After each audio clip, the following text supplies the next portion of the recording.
quatrième partie. Ce qui en est réalisé, nous ne le savons pas. Un an plus tard, en 1946, d'innombrables objets lumineux d'origine inconnue mais fabriqués indéniablement de façon artificielle furent vus au-dessus de la Scandinavie et provoquèrent un grand émoi chez les Alliés à l'Est comme à l'Ouest. De nouveau un an plus tard, en 1947, et jusque dans les années 50, des objets volants lumineux surgirent au-dessus de l'Amérique du Nord en un nombre sans cesse croissant.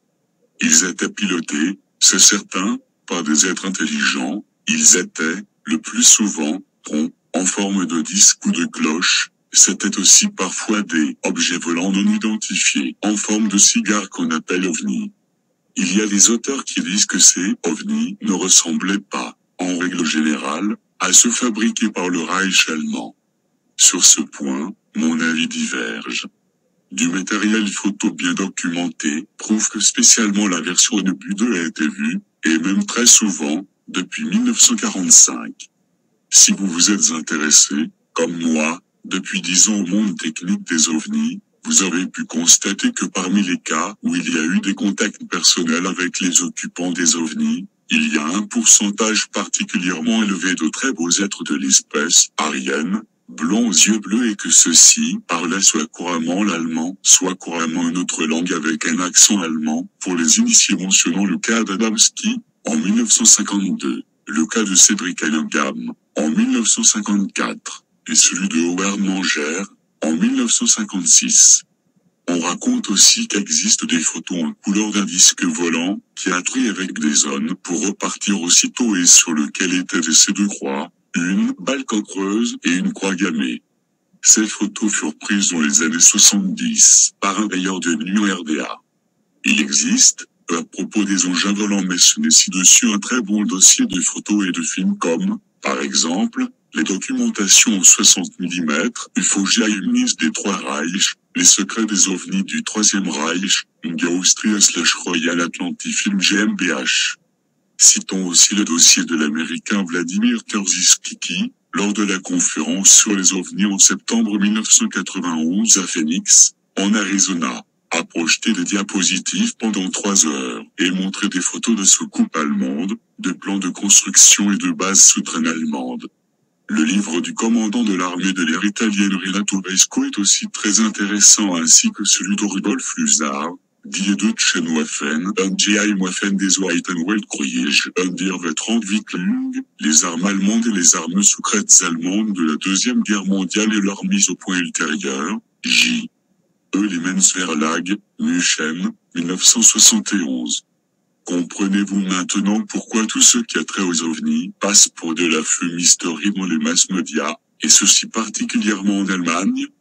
Compte tenu de cet arrière-plan allemand, le monde de la presse et des médias qui est contrôlé par les Illuminati grâce au lobby américano-sioniste est prêt à investir des sommes énormes pour empêcher le citoyen allemand de faire des investigations en ce domaine. La question qu'on peut se poser maintenant est la suivante. D'où les sociétés secrètes allemandes tuées évrillent-elles les connaissances indispensables à la construction de ces engins volants? Et d'où leur venait le savoir concernant le génie génétique, domaine où les Allemands étaient également fort en avance par rapport aux autres nations? D'après les dires de Herbert G. Dorzea et d'autres chercheurs, ils ont été non seulement par les contacts télépathiques avec des extraterrestres leur fournissant les liens de construction, mais aussi par l'étude de la propulsion intacte d'une soucoupe non terrestre qui s'était abattue en forêt noire en 1936. Mais il n'y a pratiquement aucune preuve de cet événement ni des témoins oculaires encore vivants. Cependant, ces preuves existent aux USA, et même en grand nombre. À la même époque, les Américains enregistraient une série d'objets qui s'écrasaient au sol, ce qui ne put être tenu complètement caché. Nous y reviendrons plus tard. Revenons à la politique. Pendant qu'Alige Farben soutenait Hitler, son partenaire de cartel, la Standard Oil, Rockefeller, montait le peuple contre les nazis.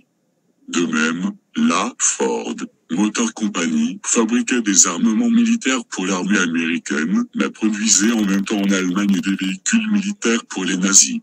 Ford et Opel, filiale de General Motors, qui est contrôlée par JP Morgan, étaient les deux plus grands fabricants de chars dans l'Allemagne d'Hitler.